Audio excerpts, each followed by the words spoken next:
Dejados atrás, los chicos. Número 10. El encuentro. Julio, ¿todo anda bien por ahí? Preguntó un vecino al ver a Julio Talavera dirigiéndose hacia la parte trasera de su casa. Todavía no lo sé, le gritó. A la verdad que sí sabía. Claro que lo sabía. Sabía exactamente con lo que se iba a encontrar en la casa. El aturdimiento de la champán y el vino que se había tomado hacía ratos y se sentía ridículo con esa corbata torcida con el nudo en el cuello, la billetera llena de dinero y lo mejor de todo, en tarjeta de crédito. ¿Acaso no soy alguien?, se preguntó. Gran hombre, gran criminal, gran golpe. Ahora soy un huérfano. Se sentía como un niño a pesar de sus 16 años. Corrió escalera arriba y revisó primero el dormitorio de Marcia. Ella era chisquillosa, tenía siempre su cuarto íntegro, las muñecas alineadas, sus libros y la ropa para el día siguiente, todo preparado con esmero. Sobre la almohada donde había apoyado su oscuro cabello había quedado 2 hebillas de pelo. Retiró las cobijas y vio su camisón. La habitación de Marcos estaba tan desordenada como de costumbre, igual que la de Julio. Encontró medias y calzoncillos dentro de la cama. Echó un vistazo a su habitación antes de bajar al dormitorio principal. Se veía claramente que sus padres habían estado en ese lugar. Habían estado revisando sus cosas, buscando alguna pista para saber dónde podría estar. Tal vez llamaron a la biblioteca, de alguna manera se enteraron, pero él no sabía qué había pasado, ni había dejado ninguna pista en su dormitorio. Les había tomado el pelo, se había burlado de ellos, los había querido impresionar creyendo que era muy astuto cuando se encaminaba al aeropuerto O'Hare y ahora se sentía como un idiota, como un tremendo idiota. Tenía una sensación desagradable en la boca del estómago al bajar la escalera. Deseaba que sus hermanos y sus padres estuviesen con Jesús. Claro, eso era lo que ellos deseaban. De eso hablaban a cada rato. Ellos se lo esperaban. Pero tampoco no quería quedarse solo. Entró a la habitación principal de sus padres.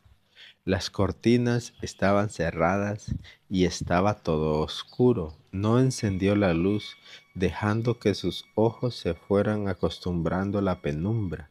Cerró la puerta y se reclinó en ella, sintiéndose débil. En el avión no había dormido mucho y ahora estaba pagando las consecuencias por falta de energía de no haber dormido. Se quedó perplejo al ver que la cama de sus padres todavía estaba hecha. ¿Sería posible? ¿Podría ser que ellos no hubiesen sido salvos? No, no podría ser. Sacudió las cobijas y vio que no había ropa de dormir adentro. Miró a su alrededor, encendió las luces, la bata de su mamá estaba sobre la silla. No tenía sentido. Encontró la bata de su papá en el ropero y eso le dio un poquito de esperanza. ¿Pero qué esperaba? Que su hermano y su hermana hubiesen sido llevados y sus padres no. Corrió a la sala de forma inmediata. La verdad quedó establecida. El auricular del teléfono estaba en el suelo. Por la forma en que había quedado la ropa de sus padres, era obvio que se habían cambiado, pensando que tendrían que manejar a algún lado para ir a buscarlo. Los pantalones vaqueros de su papá, la camiseta y los zapatos estaban amontonados al lado del teléfono. La ropa informal de su mamá yacía sobre la silla a la que le había estado sentada. Julio puso el auricular del teléfono en la base y levantó la ropa. Se sentó con ella sobre su regazo, sintiendo el aroma de la colonia de su padre y el perfume de su mamá. Lloró, lloró. Ellos lo querían tanto, se preocupaban tanto por él, lo cuidaban con tanto amor y él los había tratado así. Retuvo la ropa cerca de su pecho y cerró los ojos, tomando conciencia que tenía lo que se merecía. Su madre le había dicho repetidas veces que Jesús volvería y que sería el resto de su vida. Él sabía que eso era lo que su iglesia enseñaba siempre. Él sabía que eso era lo que la iglesia enseñaba y enseñaba, pero él no le hacía caso. Él parecía tan descabellado. Bueno, ya no. Había pasado y él se había quedado. ¿Qué iba a hacer? Sabía que no iba a poder dormir a pesar del cansancio. Tenía que pensar cómo iba a hacer para traer el auto del aeropuerto O'Hare. ¿Cuánto sería posible esto? Sabía que lo que tenía que hacer era ir a su iglesia. Su iglesia, él no la decía que la iglesia Centro de la Nueva Esperanza fuese su iglesia desde que estaba en la escuela primaria, pero en este momento decía su iglesia. ¿Quién habría quedado ahí? ¿Sería el único miembro que no se fue al cielo? Se sentía solo en el mundo, no solamente en la casa. Decidió llamar a la iglesia para ver si alguien más se había quedado. La voz de la contestadora automática de la iglesia Centro de la Nueva Esperanza era la del pastor encargado de la visitación, un hombre llamado Bruno Barnes, que había estado ahí varios años. Por la grabación era evidente que también había sido dejado atrás.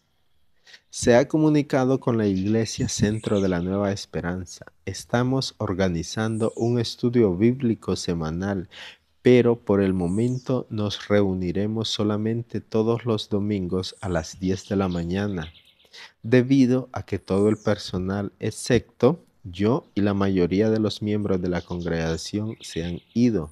Los pocos que quedamos estamos manteniendo el edificio y distribuyendo un video que nuestro pastor principal había preparado para cuando llegara este momento.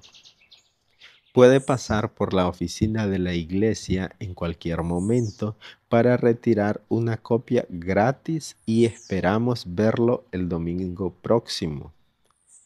No quería esperar.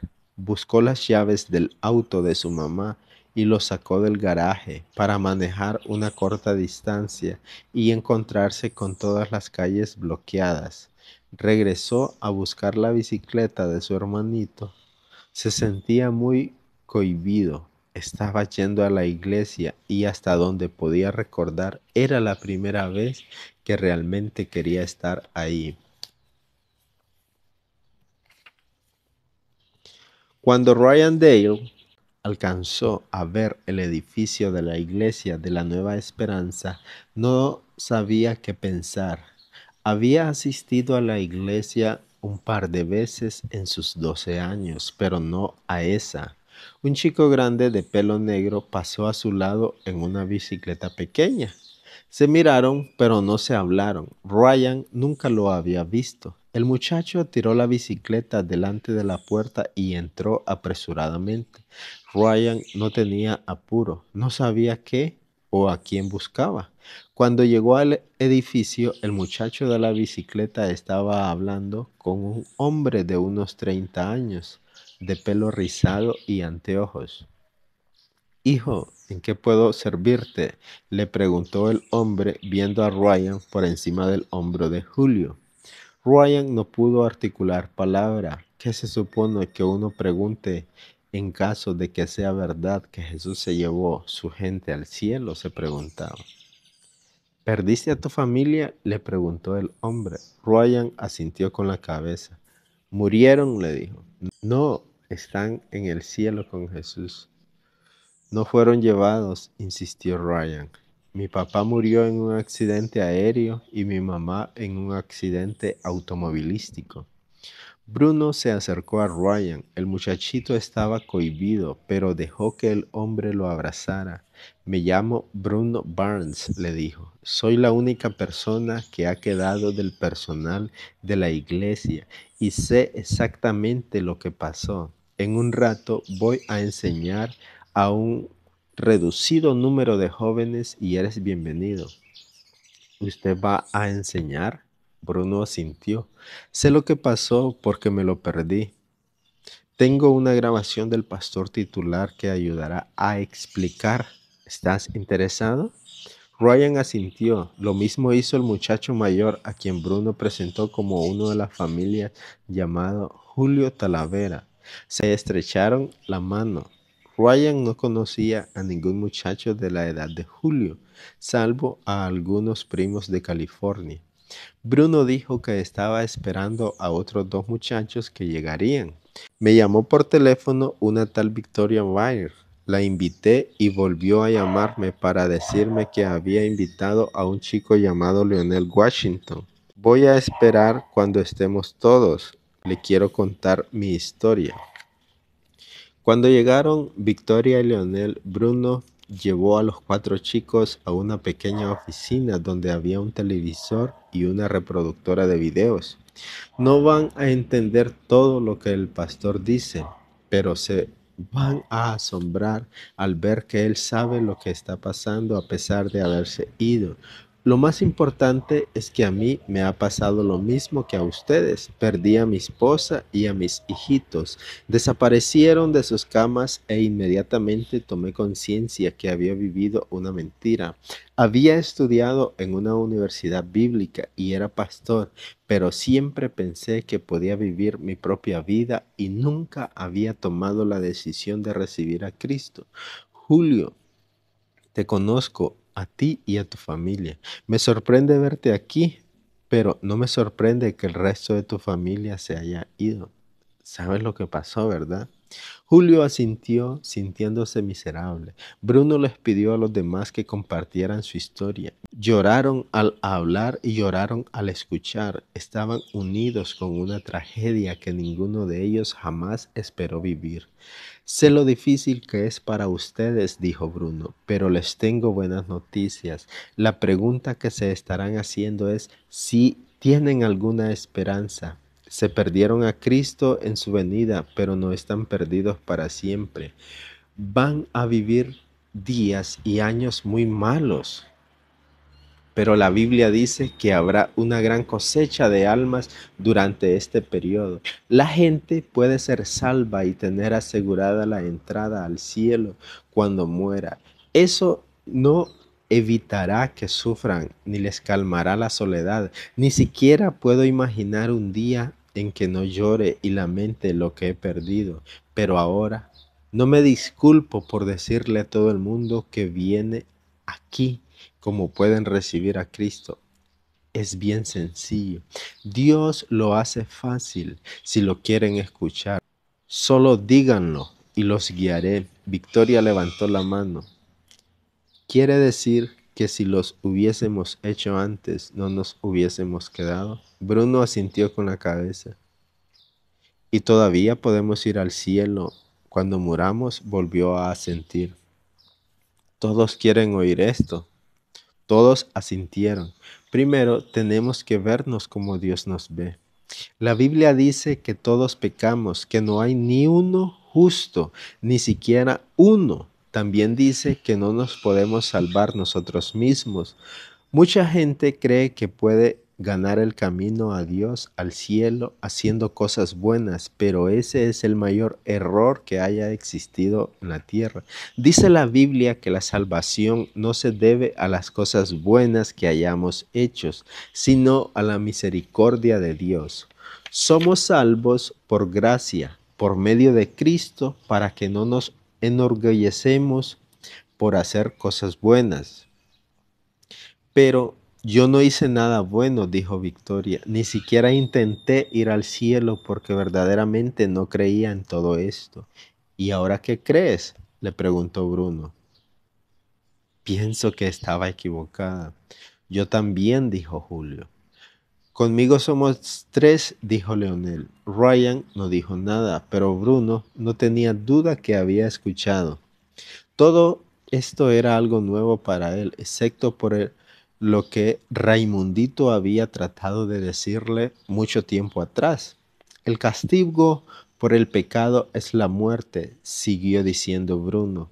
Jesús tomó nuestros pecados y pagó el precio por ellos, muriendo para que nosotros no tuviésemos que morir. Él murió en nuestro lugar porque nos ama. Cuando le decimos a Cristo que sabemos que somos pecadores y estamos perdidos y recibimos el regalo de la salvación, Él nos salva.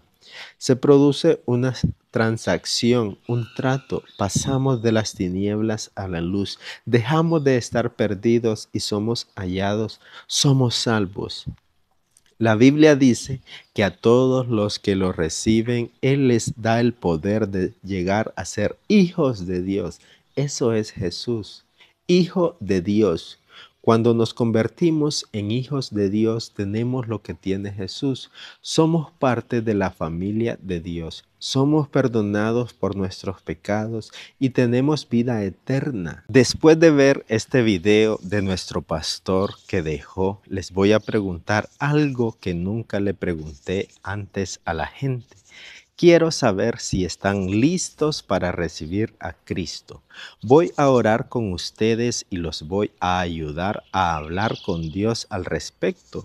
Puede que les parezca muy apresurado, puede que sea algo nuevo. No quiero que tomen una decisión precipitada, estando todavía bajo el impacto de lo que acaba de suceder, pero tampoco quiero que esperen a demasiado pronto, demasiado tiempo que esperen para tomar esa decisión.